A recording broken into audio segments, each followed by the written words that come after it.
Hey there! So, if you're new to ham radio, I bet you've heard the term SWR getting tossed around. And yeah, it can sound kind of technical, maybe a little intimidating, right? Well, don't you worry. We're going to break it all down today. We'll demystify this thing and give you the real-world know-how to get your first station running at peak performance. You know, this quote from the ARL, it just hits the nail on the head. You can have the most expensive, top-of-the-line radio on the planet, but if your antenna isn't doing its job, you're just not getting out there. Think about it. Your antenna is what actually takes your radio's power and turns it into radio waves. That makes it, without a doubt, the single most important piece of your station.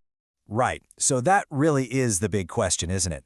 The whole secret to making those cool, distant contacts is understanding how well your radio is matched up with your antenna.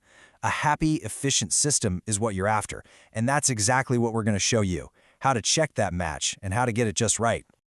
All right, here's what we've got on tap.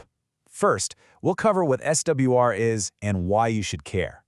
Then, we'll get into the nitty-gritty, reading the numbers, what to do when they're high, and yep, we've even got some special tips for all of you starting out with a handheld radio. Okay, let's dive in. The easiest way to think about SWR is like a vital sign for your antenna system. Seriously, it's like taking its blood pressure. It gives you a super quick but totally essential reading on the health and performance of your whole setup. It should be the very first thing you check anytime you hook up a new antenna. So what in the world is SWR? Well, it stands for Standing Wave Ratio. But forget the jargon for a second. Just think of it like a report card for your antenna. It tells you how much of your radio's power is actually getting out into the air to become a signal. See, it all boils down to this thing called impedance. Your radio is designed to work with a 50-ohm load. That's its happy place. When your antenna system looks like 50 ohms, power just flows right out. But when those numbers don't match, well, that's when you get into trouble. Okay, I love this analogy. Picture your radio signal like water flowing through a garden hose. When you have a good match, that's a low SWR. The water just streams right out the nozzle, nice and smooth. But a high SWR? That's like having a big old kink in the hose. The water can't get out, right? It builds up pressure and splashes back at you. For your radio, that back pressure is literally power getting reflected right back where it came from, into your transmitter. All right, so we've established that high SWR is a bad thing. But how high is too high? What's the magic number? Let's take a look at what those readings on your meter actually mean when you're trying to get on the air. All right, here it is. The number you really need to burn into your memory is 2 to 1, or 2-1. Pretty much any modern radio can handle an SWR up to that point without breaking a sweat. But if your meter is showing you a reading that's much higher than 2 to 1 on the frequency you're trying to use, that's a big red flag. That's your cue to stop transmitting and do a little investigating. So why is this such a big deal?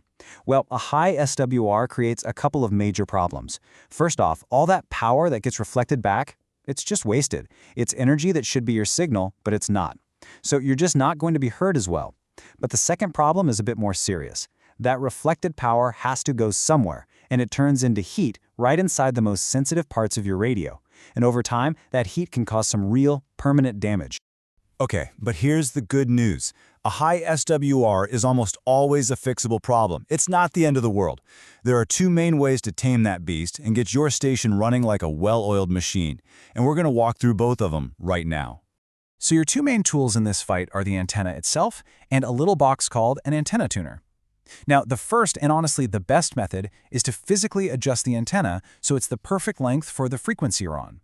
The second method involves using that external box to create the perfect 50-ohm match that your radio wants to see, even if the antenna system itself isn't quite there. Let's dig into Method 1, which is the absolute best and most efficient solution, tuning the antenna itself. See, an antenna is what we call resonant when its physical length is perfectly matched to a specific frequency. That's the goal. That's the ideal situation, because it means your antenna naturally looks like a 50-ohm load and pretty much zero power is getting reflected. Now, this works for a ton of common antennas, things like dipoles, verticals, or those mobile whips you see on cars. The golden rule, and you've got to remember this, is to always start with the antenna a little bit too long. Why? Because it's way easier to snip a tiny piece off than it is to try and add length back on. So you trim a very small amount, measure your SWR, and then you just repeat that process until you find that sweet spot with the lowest possible reading right on your favorite frequency. Okay, but what if you can't really adjust your antenna? Or what if you want to use one antenna across a bunch of different bands where it's not going to be perfectly resonant? Well, that's where method number 2 comes into play. Enter the antenna tuner. You can think of it as a little matchmaker for your radio and antenna. So this is what it looks like. An antenna tuner is basically a box that you place right in between your radio and the coax cable that runs to your antenna. By fiddling with the knobs, you can take whatever weird, mismatched impedance your antenna system has, and you can transform it into that perfect 50-ohm load your radio is desperate to see. Now this right here is probably the most important thing to understand about tuners, and it's where a lot of people get confused.